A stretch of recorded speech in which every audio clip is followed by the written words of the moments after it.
एक बार की बात है, एक जंगल में एक बाघ रहता था। वह बहुत ही शक्तिशाली और क्रूर था। वह जंगल के सभी जानवरों को डराता था। एक दिन बाघ जंगल में घूम रहा था, तभी उसे एक छोटा सा पक्षी दिखाई दिया। पक्षी बहुत ही सुंदर और चहकता हुआ था। बाघ ने पक्षी को देखकर उसे खाने का मन बना लिया।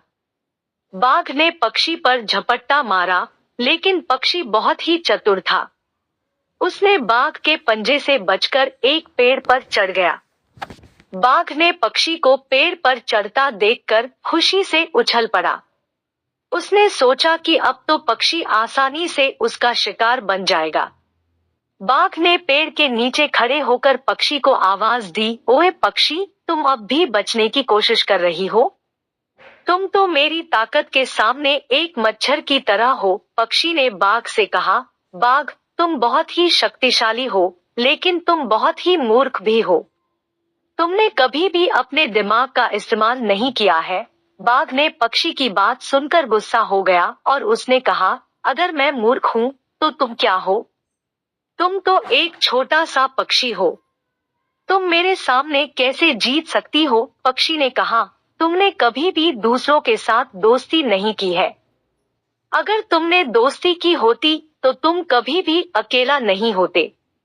और अगर तुम अकेले नहीं होते, तो तुम्हारे लिए मुझे मारना इतना आसान नहीं होता। बाघ ने पक्षी की बातों को सुनकर सोचने लगा। उसने महसूस किया कि पक्षी बिल्कुल सही कह रहा है। उसने कभी भी किसी से दोस्ती नहीं की थी। वह हमेशा अकेला ही घूमता था। बाघ ने पक्षी से कहा, पक्षी, तुम सही कह रही हो। मैंने कभी भी किसी से दोस्ती नहीं की है, और इसी वजह से मैं हमेशा अकेला रहता हूँ। पक्षी ने बाघ से कहा, अगर तुम चाहो, तो मैं तुम्हारी दोस्त बन सकती हूँ। बाघ को पक्षी की दोस्ती से बहुत खुशी हुई। उसने पक्षी से दोस्ती कर ली। बाघ और पक्षी बहुत अच्छे दोस्त बन गए। वे दोनों एक साथ जंगल में घूमते और खेलते थे। बाघ ने पक्षी से बहुत कुछ सीखा। उसने सीखा कि दोस्ती की ताकत कितनी बड़ी होती है। इस कहानी से हमें यह सीख मिलती है कि दोस्ती की ताकत बहुत बड़ी होती है।